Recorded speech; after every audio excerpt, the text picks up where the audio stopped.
হে everyone, Tapu cooking স্টুডিওর আজকের আয়োজনে আপনাদেরকে ওয়েলকাম জানাই। চলে আসলাম একটা লটপটি রেসিপির সঙ্গে। সাধারণত বিয়ে বাড়িতে যে সকালবেলা লটপটি তৈরি করা হয় খিচুড়ি কিংবা লুচির সঙ্গে, সেই লটপটি আমি আজকে আপনাদেরকে বাড়িতেই বানিয়ে দেখাচ্ছি। আশা করব রেসিপিটা আপনাদের সকলের অনেক ভালো লাগবে। রেসিপি তৈরির জন্য অলরেডি চুলায় দিয়েছি প্যান আর দিয়ে দিয়েছি হাফ কাপের মতো সয়াবিন তেল। রেসিপিতে তেলটাকে সবসময় বাড়ি ইউজ করবেন। দিয়ে দিলাম 1 কাপের মতো কুচি করে রাখা পেঁয়াজ কুচি আর একটা ছেঁচিয়ে নেওয়া রসুন।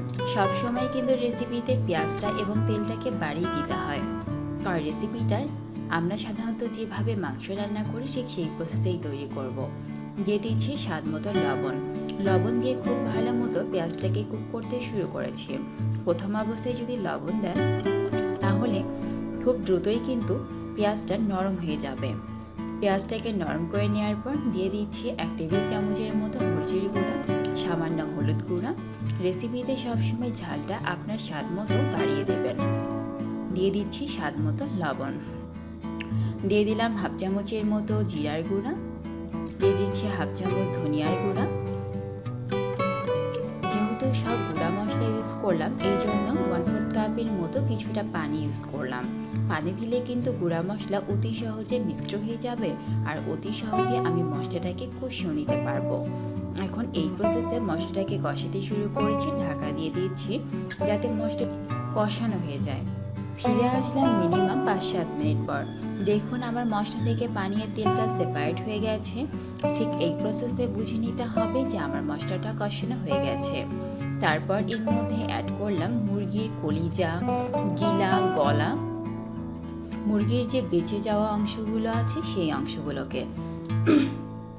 এই অংশগুলোকে দিয়ে কিন্তু বিয়ে বাড়িতে এই প্রসেসেই লটপটি তৈরি করে থাকে, তা খেতেও কিন্তু অনেক মজা লাগে। এখন বেঁচে যাওয়া মুরগির যে অংশগুলো সেই অংশগুলোর সঙ্গে মশলাটাকে খুব ভালো মতো মিক্স করিয়ে নিচ্ছি।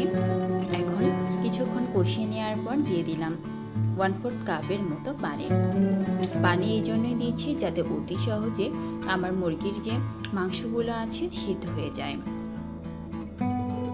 এখন আমি আবারও কিছুটা ঢাকা দিয়ে দেব কিছুক্ষণের জন্য, যাতে অতি দ্রুত মাংসটা সিদ্ধ হয়ে যায়। কিছুক্ষণ পর চলে আসলাম মিনিমাম 3 মিনিট পর। এসে দেখছি দেখুন আমার মাংসটা সিদ্ধ হয়েছে কিনা। ঢাকা তুললাম, ঢাকা তুলে দেখছি যে আমার মাংসটা কিন্তু আগের তুলনায় অনেকটাই কষানো হয়ে গেছে। যখন এমনটা কষানো হয়ে যাবে তখন গ্রেভির জন্য আমি কিছুটা এখানে পানি অ্যাড করব। আমি কিন্তু মাংসটাকেও মশলার সঙ্গে খুব ভালো মতো কষিয়ে নিচ্ছি, তাহলে রেসিপিটা খেতেও অনেক ভালো লাগবে। রেসিপিটা আপনি সার্ভ করতে পারেন রুটি, পরোটা, লুচি, গরম গরম ভাতে কিংবা পোলাও, বিরিয়ানি, খিচুড়ি সব কিছুর সঙ্গে। গ্রেভির জন্য দিয়ে দিলাম পানি হাফ কাপের মতো। খুব বেশি পানি অ্যাড করা যাবে না, কারণ রেসিপিতে কিন্তু কোনো গ্রেভি থাকে না। এখন আবারও ওয়েট করব যাতে পানি আর তেলটা সেপারেট হয়ে যায়। আবারও দিয়ে দিলাম কয়েক টুকরো দারুচিনি।